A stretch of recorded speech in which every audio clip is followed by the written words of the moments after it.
qu'une illusion, je suis en jogging. Il n'y a pas de subterfuge.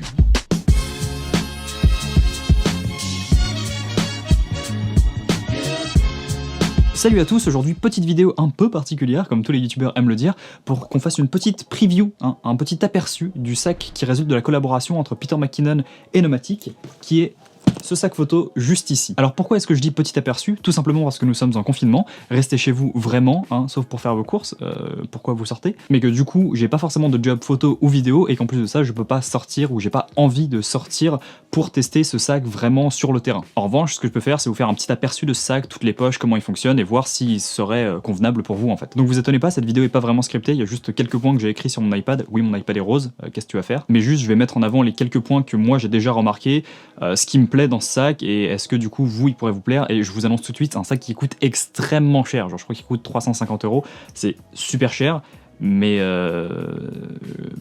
si t'as l'argent et que t'en as envie, voilà. Bon, déjà ce sac c'est la collaboration entre Peter McKinnon, si vous le connaissez pas c'est le youtubeur photo, vidéo, voyage, tout ce que tu veux, vlogueur, qui est le plus grossissant sur YouTube depuis on va dire les 2 dernières années, et Nomatic qui est une marque de sacs en tout genre, de voyage, comme de messenger bag, comme de backpack, vraiment de tout ce que tu veux, marque que j'apprécie puisque j'avais déjà un de leurs sacs. Techniquement, j'en ai même 2 parce qu'ils ont une garantie à vie qui fonctionne plutôt bien, mais ça on y reviendra. Et avant qu'on me pose la question, oui, tous les produits qui sont dans cette vidéo, je les ai achetés, il n'y a pas de partenariat, de machin, de... Là, je suis pauvre, j'ai plus d'argent, j'ai tout dépensé. Alors avant qu'on rentre dans les poches, le fonctionnement de ce sac, les matériaux, tout ça, pourquoi vous voudriez d'un sac comme ça? Alors en fait, c'est un sac photo, mais aussi un sac de voyage à la fois. Et c'est bien souvent un gros défaut des sacs photo traditionnels, comme j'en ai un juste ici, qui est un Lowepro que j'ai depuis 3 ans, 4 ans, longtemps. Et le problème des sacs photo traditionnels, c'est qu'ils ont de la place pour du matériel photo, mais pour rien d'autre. En fait, tu peux pas, je sais pas, prendre ta gamelle ou prendre ta veste ou prendre un livre, ou alors si tu peux, mais c'est pas adapté pour. Du coup, c'est très très chiant. Donc, dans le Lowepro, comme je vous en parlais, si on ouvre l'arrière, vous voyez qu'en fait, bah là, c'est où tu ranges ton matériel photo, mais que si tu veux mettre un livre, éventuellement, tu peux le mettre là. Si tu veux mettre une gamelle, éventuellement, tu peux la mettre là. Mais enfin, c'est pas adapté. Et imagine, tu vas en cours avec aussi parce que tu as envie d'avoir ta caméra et autre chose.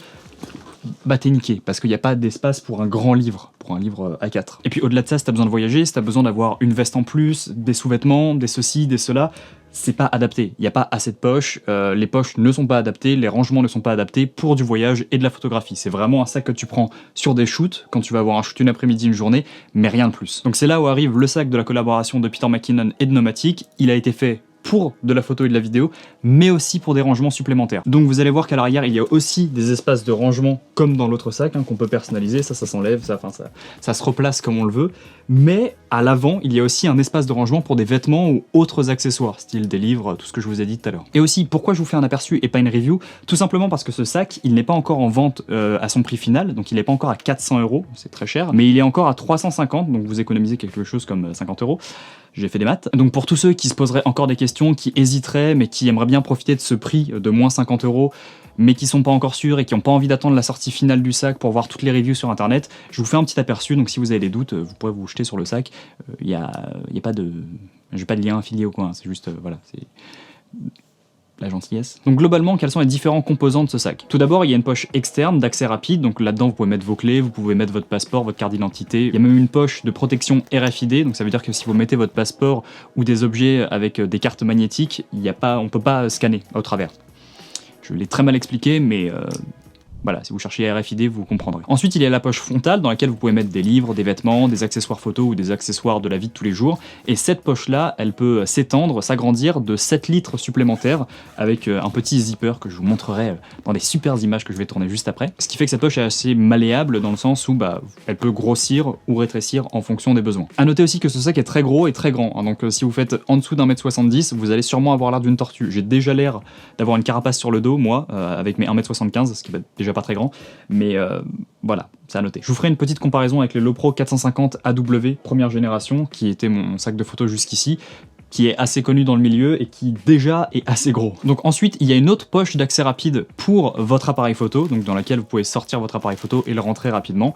Ça, c'est des poches d'accès qui sont assez classiques sur les appareils photo, mais ça fait toujours plaisir à voir parce que quand on a son sac sur le dos, on peut le retourner, prendre son appareil et shooter directement, le remettre et le retourner. Après, vous n'êtes pas obligé d'utiliser cette poche, hein. Ensuite, de l'autre côté, il n'y a pas d'accès rapide, mais il y a une poche dans laquelle vous pouvez mettre soit un trépied, soit une bouteille. Poche qui est magnétique, donc elle peut s'ouvrir et se fermer grâce à des aimants.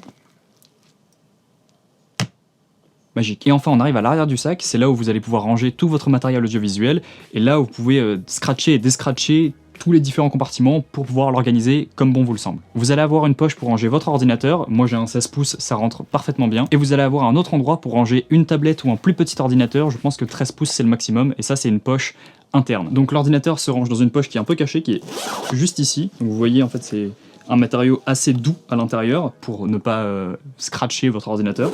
Et les tablettes se rangent avec une poche qui est à l'intérieur avec un fond qui est surélevé. Donc en fait il est cousu au-dessus du niveau du bas du sac pour éviter que quand vous lâchez votre sac sur le sol, ça tape et que ça endommage votre ordinateur ou votre tablette. Ah oui, et pour la poche de l'ordinateur c'est pareil, le fond est surélevé pour éviter ce genre de choc. Pour ce qui est des straps, elles sont extrêmement confortables, elles sont très grosses, ça y a pas de problème, et pour vous aider à transporter ce sac qui est quand même assez gros et qui peut devenir assez lourd avec tout votre matériel photo, il y a des load lifters juste ici, donc quand vous l'avez sur le dos, il suffit de tirer dessus. Là, je l'ai pas sur le dos donc c'est compliqué, voilà comme ça. Et ce qui fait qu'en fait ça surélève le sac et ça le rapproche de votre dos et donc ça paraît moins lourd. Avec le sac vous allez aussi avoir une ceinture que vous pouvez clipser du coup autour de votre taille pour alléger la charge qui est au niveau de vos épaules, au niveau de votre taille, hein, c'est toujours bon si vous avez des problèmes de dos. Et vous allez aussi avoir des petites lanières comme ça que vous pouvez accrocher à différents points d'attache sur le sac pour accrocher un trépied, une veste,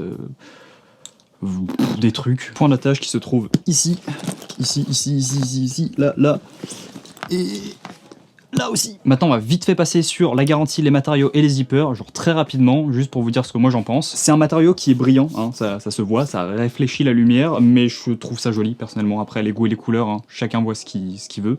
Si vous pouvez voir, le mien est arrivé avec quelques problèmes esthétiques, je pense qu'il a été frotté durant la construction du sac. Alors vous allez me dire, oui mais t'as payé 300 € pour avoir ce sac, il faudrait qu'il soit nickel. Oui c'est vrai, mais là on arrive à la garantie. Premièrement, ce sac, quand on va l'utiliser, on va tout le temps le poser vers le bas parce que on accède à notre matériel photo à l'arrière. Donc je sais que ce côté-là, il va être défoncé au bout d'un moment. Et c'est même ce que je veux, parce que ça veut dire que je vais l'utiliser. Et je veux utiliser ce sac, je veux le rentabiliser. Donc les deux défauts qui étaient de base dessus, je les verrai plus sûrement d'ici 2 mois, quand je pourrai enfin sortir de chez moi. Donc c'est pas très grave pour moi. En revanche, c'est à noter que c'est sûrement une surface qui va s'abîmer avec le temps. Après, c'est pas trop un problème pour moi. Comme je vous ai dit, j'avais déjà un autre sac de chez Nomatic. Ce sac-là, je l'ai trimballé partout à Boston. Il a vécu la pluie, les tornades. Il n'y a pas de tornade du tout, mais la neige. Et il a même été mis en soute à un moment. C'est pour ça qu'il est défoncé, comme vous pouvez le voir. Et il y a même des problèmes de zipper aujourd'hui. Enfin, bref. Les zippers se sont cassés et ce sac coûte très cher aussi, sauf que Nomatic, pour tous leurs produits, ont des garanties à vie. Donc ce qui fait que vous donnez le numéro de commande quand vous l'avez acheté, ceci, cela, blam, blim, bam, boum, et j'ai fait bouger ma lumière. Et 2 semaines après, vous recevez un nouveau sac, il n'y a pas de frais supplémentaires, c'est pour ça que du coup j'ai 2 sacs. Et comme je vous l'ai dit, tous les produits Nomatic sont garantis à vie, donc ce qui veut dire que ce sac que j'ai payé 300 € et des bananes, je peux en avoir un deuxième, un troisième, un quatrième. Bon, ils vont peut-être me dire va te faire au bout d'un moment, mais je suis sûr au moins d'en avoir un deuxième au bout d'un moment si j'ai un problème avec ce sac. La construction du sac a l'air solide, les zippers sont pas des YKK, mais ils ont l'air extrêmement bien faits, ils sont très larges, donc ce qui permet une ouverture et une fermeture. Ouverture-fermeture. Ce qui permet une ouverture et une fermeture très agréable. Après, ils ont besoin d'être utilisés plus amplement, parce qu'au début les zippers sont toujours un peu durs à ouvrir et à fermer, mais plus vous utilisez, plus ils deviennent souples dans leur utilisation. Je sais pas si c'était logique pour vous, mais c'est logique pour moi. Enfin, c'est comme tout en fait, comme les nouvelles chaussures, tu sais, parfois elles sont un peu dures, et plus tu les utilises, plus elles sont... Voilà, donc c'est le même concept. Mais je trouve que la qualité de construction est très bonne, et je me fais pas trop d'inquiétude, parce que j'ai déjà d'autres sacs de la même marque, et qu'ils m'en ont déjà renvoyé des gratuitement, quand j'avais eu un petit problème. Bon voilà, je sais que cette vidéo était pas scriptée, elle est peut-être partie un peu dans tous les sens, mais j'espère que ça vous aura aidé, hein, un peu à voir comment fonctionne ce sac, voir les différents rangements, et si vous vouliez l'acheter et que je vous ai aidé, n'hésitez pas à le dire dans les commentaires. Voilà, moi je vous dis à la prochaine, et ciao.